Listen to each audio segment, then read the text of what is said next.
Hey guys, welcome back to another Mandalorian episode breakdown and review. The Believer was the title of today's chapter, and I think this might be one of the most interesting stories so far of this season, especially when it comes to the character of Mayfield. So much information about this character came to light in this episode, and I didn't see this coming, nor did I think I ever wanted something of this nature, but now I feel for Mayfield, and we'll get to what that means, because basically, I can't talk about the rest of this episode without just diving heavy into spoilers. So there's your warning. Chapter 15 kicks off on a scrapyard where the imprisoned Mayfield is now working on old rusted TIE fighters serving his time, and the now Marshal of the Republic, Cara Dune, ends up getting him reassigned to her without telling Mayfield exactly what's going on, and this leads to a few hilarious exchanges between not only Cara and Mayfield themselves, but between Mayfield and some security droids. And basically, it's just Bill Burr being Bill Burr in Star Wars, but it's just very good and it works very well. So Cara leads Mayfield to the Slave One, where he first encounters Boba Fett, who looks badass as ever, and he shudders thinking, oh my god, I thought this was the Mando. I mean, he basically says as much. But of course, then Din just walks right off of the Slave One and gets right down to business, and Bill Burr pees his pants. The Mandalorian needs Mayfield on his mission specifically because he's ex-Imperial, and that's what we found out in Season 1. He still knows the clearances and protocols that Din doesn't. So Mayfield thinks, okay, if I do this, maybe these people will forget about my Imperial past or something along those lines. But no, not really. That isn't the case, as Cara puts it. Mayfield's just there to assist, and then he's probably just gonna go back to that scrap yard. So Mayfield learns about the situation regarding the child and Din and what's been going on, and to my surprise, it does seem like Mayfield has a bit of humanity in him regarding this situation. But the second he hears the name Moff Gideon, he's like, nope, I'm done, I want out, this is not okay. Again, that's not an option. And basically, Mayfield tells him that if he's going to help them track down Moff Gideon's cruiser, he needs an Imperial terminal. But that's not something you're just gonna come by. But that's the only way to get coordinates to that light cruiser. So luckily, Mayfield knows of this secret Rhydonium refinery on a planet called Morak, which raises some minor suspicions with Cara and the team. You know, why does Mayfield still know about these holdouts and these new places that have sprung up? But that kinda never comes back up again. And maybe it's not really that important. But either way, they head to this planet Morak, which was surprisingly a lush green planet with this indigenous population of aliens, I think, and maybe the humans just moved there. Who knows? It's really unclear.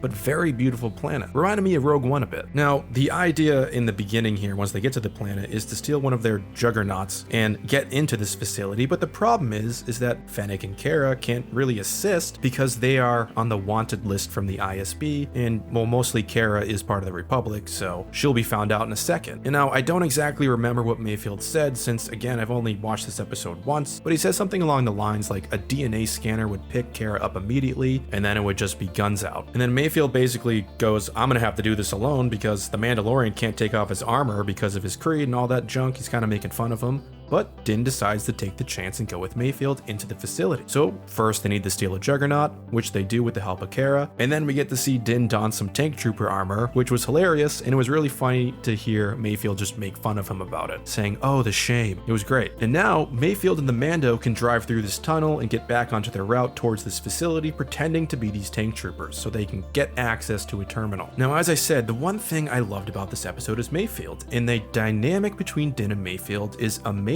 Mayfield questions Din about serving, you know, having Imperial rule or Republic rule. What's the difference? It's just somebody ruling somebody else. And then he questions Din about his choice not to remove his helmet, and the fact that he chooses when to follow these Mandalorian rules and when not to is all based on how desperate he is. And the fact that he has tank trooper armor on is questionable in the eyes of the oath he took. So Mayfield is having fun just pointing out Din's hypocrisy of the creed and all this stuff that he considers nonsense. He even says, if you were born a Mandalore, you believe one thing. If you're born in Alderaan, you believe another thing, and both planets are gone. So it's a pretty profound thing to consider while delivered through snarky humor. Now, after this, the episode gets really intense because these alien pirates on skiffs are just exploding the juggernauts. They probably see it as these people are on our land, let's take them out. They don't realize who Din and Mayfield are and what they're up to, so, you know, they don't know what the hell's going on. And this whole thing is like a visual marvel to watch. It's very Indiana Jones, and the whole thing is like you can't drive too fast because you'll explode, you can't drive too slow because you'll blow up because of the aliens. So basically, Din has to go into Mando mode and just kick some ass. So Din lays waste to as many of these pirates as he can, can, proving just how strong he is with or without the armor. And then 2 TIE fighters right at the end save their asses because a whole bunch of aliens show up, each with thermal detonators, ready to toss them all onto that last remaining juggernaut. And it was just a very cool sequence. They pull up to this facility, there's regular stormtroopers, there's shore troopers, it's got that very big Scarif vibe going on. And as they pull up, they are saluted by these Imperial remnants. It's just really hilarious to me. And it's really funny because Din has no idea what to do with himself in this situation. But either way, they get into this facility and they find a mess hall and there's a terminal. But the problem is it's full of officers and someone that Mayfield knew from Operation Cinder, which is where this episode gets super interesting. This is probably the beating heart of this episode right here. I need to know his backstory. Mayfield can't go into this room to get the coordinates because he's just worried he's going to be known, that this guy, Valen Hess, this guy that he served under in Operation Cinder, is just going to be like, hey, you're Mayfield. So Din has to make the choice to go into the mess hall, take off his helmet, and get all these coordinates to Moff Gideon's ship. And while he's doing this, you can see Valen Hess just eyeing him the whole time, knowing probably something suspicious is going on. But the fact that Din takes off his helmet, the fact we see his face in this desperate hour, if you will, I think it's proving the fact that, yeah, we're going to be seeing Din a lot more often taking off this helmet, coming up with his own identity of what it is to be a Mandalorian. Din is able to get the information he needs, but then he's addressed by Valen Hess, who asks for his TK number, which at first seemed like it would probably turn into a shootout because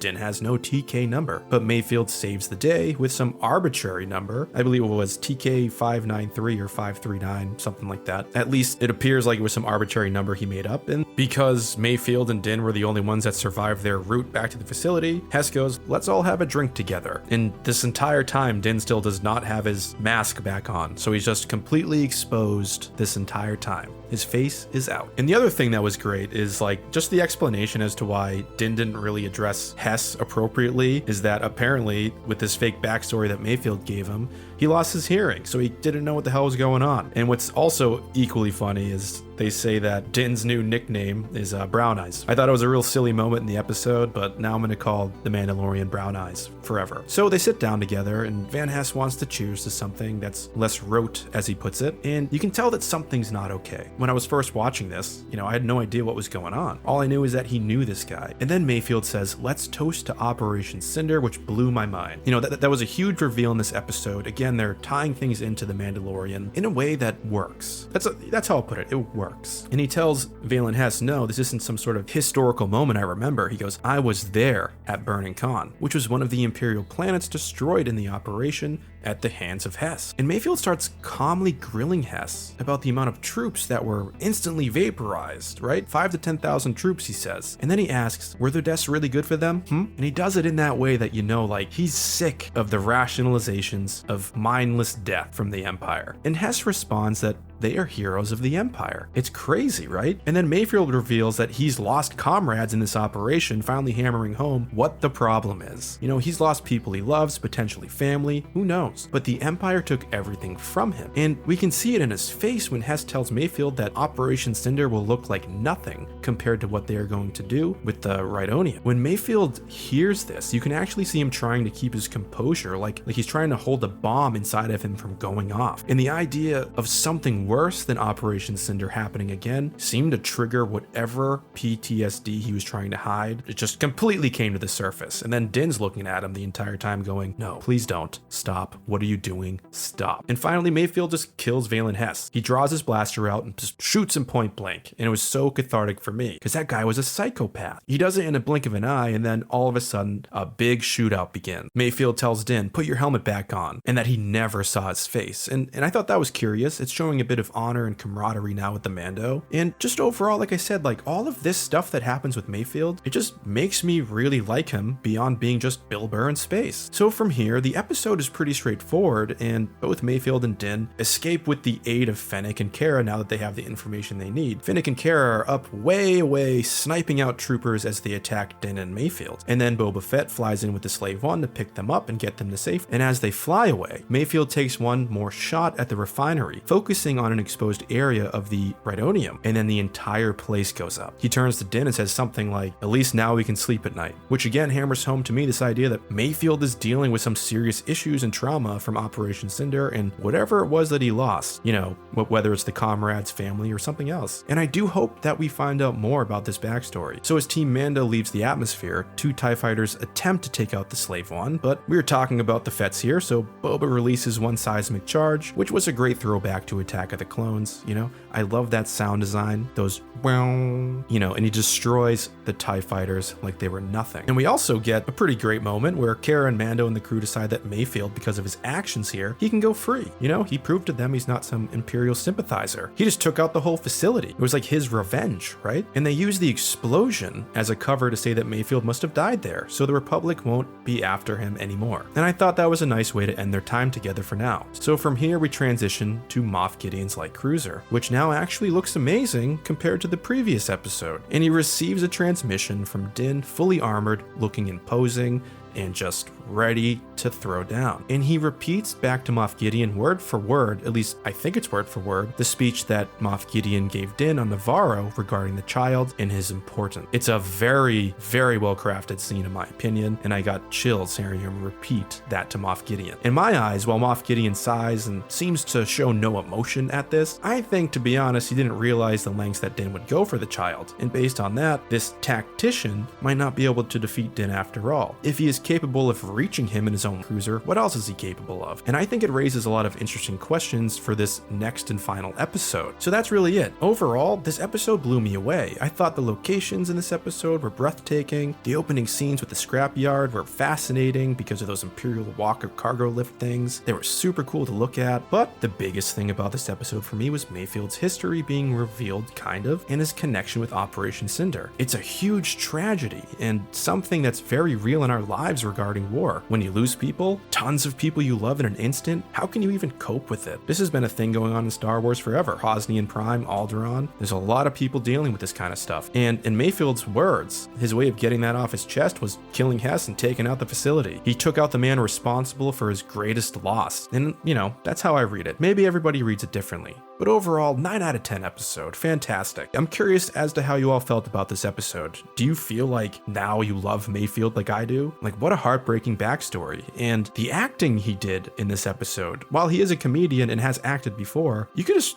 I honestly felt like, wait a second, is Bill Burr from Star Wars? And did he actually participate in Operation Cinder? Like, he acted so well in that moment when he was trying to keep himself in control that I believed him. And that's hard to pull off. So yeah, I love this episode. I hope you love it too. I hope this review has been fun and sort of entertaining. I hope you've learned a few things if you didn't pick up a couple things in your first watch. And yeah, tell me down below what you thought. May the Force be with you. Ad is signing off.